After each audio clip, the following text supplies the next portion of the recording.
അങ്ങനെ എന്തായാലും പോയിട്ട് കുറച്ച് മീൻ മേടിച്ചുകൊണ്ട് വന്നു. മീനില്ലാഞ്ഞുകൊണ്ട് 2 ദിവസമായിട്ട് എൻ്റെ കൂട്ടുകാർക്കറിയാം ഞാൻ ഉച്ചയ്ക്ക് റാഗി ബോളാണ് കഴിക്കുന്നത്. മെനഞ്ഞാന്നുണ്ടെങ്കിൽ പിന്നെ എന്തായിരുന്നു വൈറ്റ് റൈസ് ആയതുകൊണ്ട് ചീരക്കറിയാന്ന് പറഞ്ഞിട്ട് അങ്ങനെ അന്ന് റാഗി ബോൾ ഉണ്ടാക്കി. ഇന്നലെ ആണെന്നുണ്ടെങ്കിൽ പിന്നെ റെഡ് റൈസ് വെച്ചു. പക്ഷേങ്കിൽ റെഡ് റൈസിന് എനിക്ക് പറ്റിയ കറികളല്ലെന്ന് പറഞ്ഞിട്ട് ഇന്നലെ ഞാൻ ഉച്ചയ്ക്ക് റാഗി ബോളാണ് കഴിച്ചത്. അപ്പം എനിക്ക് ഇന്ന് ഇച്ചിരി ചോറ് തിന്നേ പറ്റത്തുള്ളൂ. 2 ദിവസമായിട്ട് ചോറ് ഞാൻ അന്നം കഴിച്ചിട്ടില്ല കേട്ടോ. അപ്പം ഞാൻ വിചാരിച്ചു ശരി ഇന്നത്തെ സ്പെഷ്യൽ ഊണ് എന്താന്ന് വെച്ച് കഴിഞ്ഞാൽ ആക്ച്വലി ഇന്ന് മുള്ളങ്കി സാമ്പാറും ഉലുവാച്ചീരയും മുട്ടയും കൂടെ തോരനും ഉണ്ട്. പക്ഷേങ്കിൽ അതിൻ്റെ കൂടെ ഒരു മീൻ വറുത്തില്ലാത്തതുകൊണ്ട് എനിക്കൊരു സങ്കടം. അപ്പം ഞാൻ എന്താ ചെയ്തതെന്ന് ശരി മീൻ കടക്കാരനും വിളിച്ചപ്പം ശരി മീൻ ഉണ്ടെന്ന് പറഞ്ഞു. അങ്ങനെ ഞാൻ പെട്ടെന്ന് ഞാൻ പോയിട്ട് ഇച്ചിരി മീൻ മേടിച്ചിട്ടുണ്ടെന്ന് കേട്ടോ. അപ്പം നല്ല നെയ്മീൻ ചൂര ഉണ്ടായിരുന്നു. അപ്പം നല്ല ഫ്രഷ് ആയിട്ടുള്ള നല്ല എന്താ പറയുന്നത് നല്ല പിന്നെ നെയ്മീൻ ചൂര കിട്ടി കേട്ടോ. അപ്പോൾ ഇത് ഒരു 2.5 കിലോ ഉണ്ടായിരുന്നു മീൻ. അപ്പം പിന്നെ ഞാനത് മുഴുവനായിട്ട് അങ്ങനെ എടുത്തു. പിന്നെ അപ്പം ഇനി 1-2 ആഴ്ചത്തേന് എന്തായാലും ഒരാഴ്ചത്തേന് എന്തായാലും മീനിനെ കുറിച്ചിട്ട് ചിന്തിക്കേണ്ട കേട്ടോ. അതുകൊണ്ട് പിന്നെ 2.5 കിലോയുടെ മീനാണ്. കിലോ 360 രൂപ. അത് മുഴുവനായിട്ട് എടുത്തോണ്ടാവട്ടെ. പീസ് മീനാണെങ്കിൽ എനിക്കൊന്ന് വില കൂടുമായിരിക്കും. അങ്ങനെ എന്തായാലും ഞാൻ പോയിട്ട് എന്തായാലും ഇച്ചിരി കറി പീസും അതുപോലെ തന്നെ വറക്കാനായിട്ടൊക്കെ സെപ്പറേറ്റ് ആയിട്ട് മുറിച്ചു. ആക്ച്വലി ഞാൻ ഇത് ഒരെണ്ണം മാത്രം മതി എന്ന് പറഞ്ഞ് പോയപ്പോൾ അവിടെ ചെന്നപ്പോൾ നല്ല അയിലയാന്ന് പറഞ്ഞു. ശരിയെന്ന് പറഞ്ഞിട്ട് അങ്ങനെ പിന്നെ ഒരു 1/2 കിലോ അയിലയും കൂടെ മേടിച്ചു കേട്ടോ. അപ്പം എനിക്കിപ്പോൾ ഞാനിപ്പോൾ വറക്കാൻ ഒരേ ഒരു കഷ്ണം അയില മാത്രം ഇപ്പോൾ വറക്കാൻ എടുത്തിട്ട് ഇത് ഒരെണ്ണം ഇപ്പം എനിക്ക് ഊണ് കഴിക്കാൻ വറക്കാൻ വേണ്ടിയിട്ട് മാറ്റി ഇപ്പുറത്തോട്ട് വെച്ചിട്ട് ഞാൻ ഇതിനെയൊക്കെ അങ്ങ് പാത്രത്തിലാക്കിയിട്ട് വെള്ളം ഒഴിച്ചങ്ങ് വെക്കും. എൻ്റെ കൂട്ടുകാർ അങ്ങനെ ചെയ്യാറുണ്ടോ? അപ്പം ഞാനെന്നുണ്ടെങ്കിൽ ഇതിപ്പോൾ ഒരു 3-4-5 പാർട്ടായിട്ട് വെക്കും ഞാൻ കേട്ടോ. കാരണം വെച്ച് കഴിഞ്ഞാൽ ഒരു 2.5 കിലോയുടെ മീനല്ലേ. 2.5 കിലോ എന്ന് പറയുമ്പോൾ ഇച്ചിരി അധികമുണ്ട്. പക്ഷെ നല്ല പീസ് കേട്ടോ. നല്ല എന്താ പറയുക ഫ്രഷ് ആയിട്ടുള്ള മീൻ.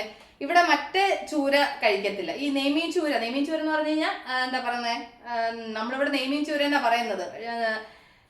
കറുത്ത ചൂരയല്ല വെള്ളച്ചൂര. ഓക്കെ. അപ്പം നമ്മൾ ഇതിന് നെയ്മീൻ ചൂര എന്നാണ് ഇവിടെ പറയുന്നത്.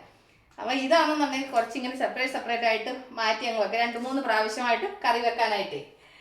അപ്പോൾ ഞാനിതെല്ലാം ഒന്ന് സെപ്പറേറ്റ് ആക്കട്ടെ.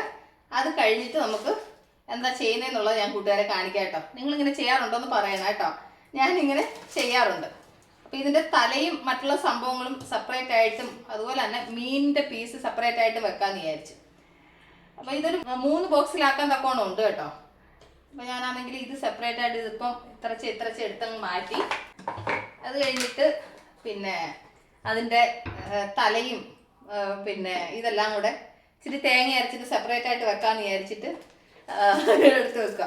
എൻ്റെ മുഖത്തെ പ്രസന്നത എൻ്റെ കൂട്ടുകാരുണ്ട്. മീൻ കണ്ടപ്പോൾ ഉള്ള ഒരു സന്തോഷമേ എനിക്ക് സത്യമായിട്ട് എനിക്ക് ഉച്ചയ്ക്ക് ചോറ് കഴിക്കാൻ മീനില്ലെങ്കിൽ എന്തോ ഒരു ബുദ്ധിമുട്ടാണെന്നറിയാം. എനിക്ക് ചിക്കനും ബീഫ് മട്ടൻ അതിനോടൊന്നും വലിയ പ്രിയമില്ല. അത് വീക്കിലി വൺസ് വല്ലോ മേടിച്ചാലായി കഴിച്ചാലായി എന്നുള്ളൂ. പക്ഷെ ചോറിൻ്റെ കൂടെ ഒരു മീൻ വറുത്തയും കൂടെ ഉണ്ടെന്നുണ്ടെങ്കിൽ പിന്നെ വേറെ ഒന്നും വേണ്ട. അപ്പോൾ ഇതൊരു 3 പാത്രത്തിലാക്കി. പക്ഷെ ഇപ്പോൾ ഇതിലെ ഒരു പാത്രം കറി വെക്കുമ്പോഴത്തേന് തന്നെ 2 ദിവസത്തിനുണ്ടാവും. അപ്പോൾ അത് ഒരു 3 പാത്രം ആക്കിയിട്ടുണ്ട്. ഇനി അതിൽ ഒരു 3 എണ്ണം ഉണ്ട്. അതും കൂടി ഇങ്ങനെ ഒരു ബോക്സിലോട്ട് അങ്ങ് ഇട്ടിട്ട് ഇനി ഇതിനകത്തന്നെ ഞാൻ വെള്ളം ഒഴിക്കാം കേട്ടോ. വെള്ളം ഒഴിച്ചിട്ട് ഇത് ചെയ്ത് വെക്കും. പക്ഷേങ്കിൽ ഞാൻ ആ തലയും പീസും കൂടെ മാറ്റി വെച്ചേക്കുന്നത് ഇതിപ്പം ഫ്രീസറിൽ വെക്കുന്നില്ല. ഇത് വൈകുന്നേരം കറി വെച്ച് കഴിഞ്ഞാലൊക്കെ വൈകുന്നേരത്തിനും പിന്നെ നാളെ രാവിലത്തേനോട് കൊടുത്തു വിടാനൂടെ ആവും. അപ്പം ഇതങ്ങ് എടുത്തിട്ട് ഫ്രിഡ്ജിൽ വെക്കുന്നേ ഉള്ളൂ. ബാക്കി ഇത് 3 എണ്ണം വെള്ളം ഒഴിച്ച് അടച്ചങ്ങ് ഫ്രീസറിൽ വെക്കട്ടെ. അപ്പം കണ്ടില്ലേ ഇതെല്ലാം ഇതുപോലെ നിരപ്പനെ വെള്ളം ഞാൻ ചരിച്ച് കഴിഞ്ഞാൽ താഴെ പോവും. എൻ്റെ കൂട്ടുകാർ കാണാമോന്ന് അറിയത്തില്ല. നിരപ്പനെ വെള്ളം ഒഴിച്ചിട്ടുണ്ട്. അത് കഴിഞ്ഞിട്ട് ഇതിനകത്ത് അതുപോലെ തന്നെ എല്ലാത്തിനകത്ത് ഞാനിങ്ങനെ വെള്ളം ഒഴിച്ചിട്ടുണ്ട്. ഇതിനിങ്ങനെ അടച്ചിട്ട് അങ്ങ് ഫ്രീസറിലോട്ട് അങ്ങ് വെക്കാം. അപ്പോൾ നല്ല ഫ്രഷായിട്ട് ഇരിക്കുകയും ചെയ്യും നമുക്ക് എടുക്കുമ്പോഴത്തേന്. ഫ്രീസർ ഫുള്ള് കാലിയായിട്ട് കിടക്കുക. വെക്കാൻ സ്ഥലമില്ലാത്ത കുഴപ്പമൊന്നുമില്ല. ഞാനാണെങ്കിൽ ഫ്രീസർ ഇങ്ങനെ കാലിയാവുന്ന സമയത്ത് ഇങ്ങനെ പയറും പരിപ്പൊക്കെ ഉണ്ടെന്നുണ്ടെങ്കിൽ ഉള്ളം കയറാതെ എടുത്ത് വെക്കും. അപ്പോൾ എൻ്റെ കൂട്ടുകാർ ഇങ്ങനെ മീൻ ഇത് ചെയ്ത് വെക്കാറുണ്ടോ? പിന്നെ കൂടുതൽ മീൻ കൊണ്ടുവന്ന് കഴിഞ്ഞാൽ ഇങ്ങനെ ബോക്സിനകത്താക്കി വെള്ളം ഒഴിച്ച് വെച്ചാലുണ്ടല്ലോ നല്ല ഫ്രഷ് ആയിട്ടിരിക്കും. അപ്പോൾ എൻ്റെ കൂട്ടുകാർ അങ്ങനെ ചെയ്യാറുണ്ടോ ഇല്ലയോ എന്നുള്ളത് കമൻറ്റ് ചെയ്യുക. അപ്പോൾ ഞാൻ ഒരു ഐഡിയ എടുത്തിട്ടുണ്ട്. ഞാൻ ഇതൊന്ന് വറുത്തിട്ട് ചോറിടണം. അപ്പോൾ നമ്മുടെ ലഞ്ചിൻ്റെ വീഡിയോ ഞാൻ സെപ്പറേറ്റ് ആയിട്ട് ഇടാം. അപ്പോൾ ഞാൻ ഈ മീനൊന്ന് കഴുകി ഒന്ന് വൃത്തിയാക്കി ഒന്ന് മസാലയൊക്കെ ഒന്ന് പുരട്ടി എടുക്കട്ടെ. ഓക്കെ.